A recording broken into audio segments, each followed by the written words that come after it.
Hello, welcome back, friends. We are doing our 30-day challenge to spend just 15 minutes in the garden. If you have 15 minutes, you can grow your own food. Today, I'm going to be actually planting my tomato transplants. They've gotten quite large.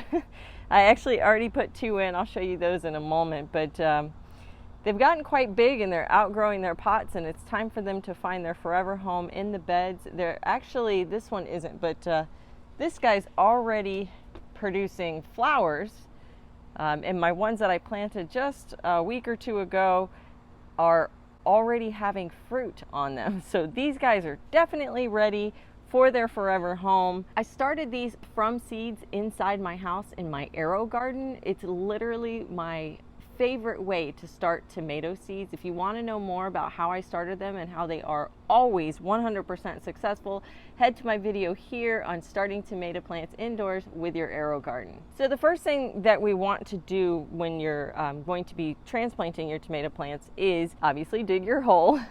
And then I always like to have some sort of stake or tomato cage or something. This time I'm using these 1-inch diameter bamboo posts. I'm really going to try to ensure that I stake my tomatoes as best as possible and get rid of as many of the lower leaves as I can, because I do commonly have a problem with blight and powdery mildew. So I'm going to attempt to try that and change that this fall. So our first step is going to be fertilizer. I like to use tomato tone fertilizer, and all I'm going to do is just take a small handful and drop it into the hole.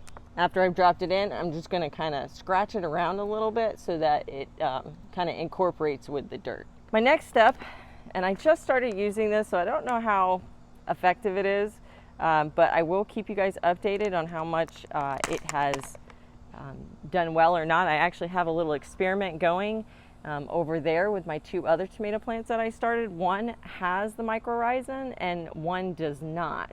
So I'm going to see which one produces better, or if I can see a difference, and then I'll let you guys know. But for the meantime, I am going to use the mycorrhizin on these guys.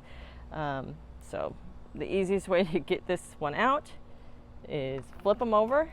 You can see there's roots already on the bottom, which is not a best thing, but they're not winding around, so that is positive. We got it early. Got to add the mycorrhizin to the bottom. It's pretty expensive stuff, so you don't want to use too much. And I'm going to spin him around and put him down in the hole.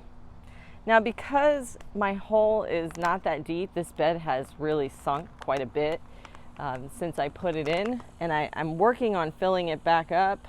But in the meantime, while I wait for my ability to do that, I'm just going to take some dirt and kind of hill it up around the tomatoes. Tomatoes are one of the few vegetable plants that actually will root all along the stem, so there is no way that you could possibly bury it too deeply. In fact, you want to bury it as deeply as you possibly can. So I'm going to fill the dirt up all the way almost to the top of the bed here.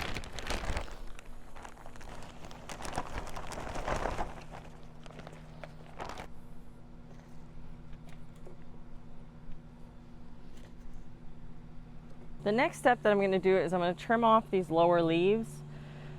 Because I tend to have a lot of fungal infections, I want to get as many of the leaves off the bottom as possible. So I'm going to start with those 2, but I suspect as this guy grows, I'm going to take this one out too. I really want to have no leaves below kind of this point right here. We're going to stake the tomato, or tie the tomato to this bamboo stake that I have here. And this is just twine. Go right here, and don't do it too tightly. You kind of want to just like barely hold it on there. You could use tomato clips, but this guy is too thick for the tomato clips, so I'm not using that today. Then we simply water. And I'm going to water in really good. We've gotten a lot of rain the last couple days, so I don't think that it's going to be a problem, and we're supposed to get rain again today. And the last step is I'm going to add some mulch here. I'm actually going to be using grass clippings because I have a ton of it. So I'm going to just put some grass clippings on top. And that's all there is to it. That probably took us 5 minutes, so I'm going to take this other time to get the other one in.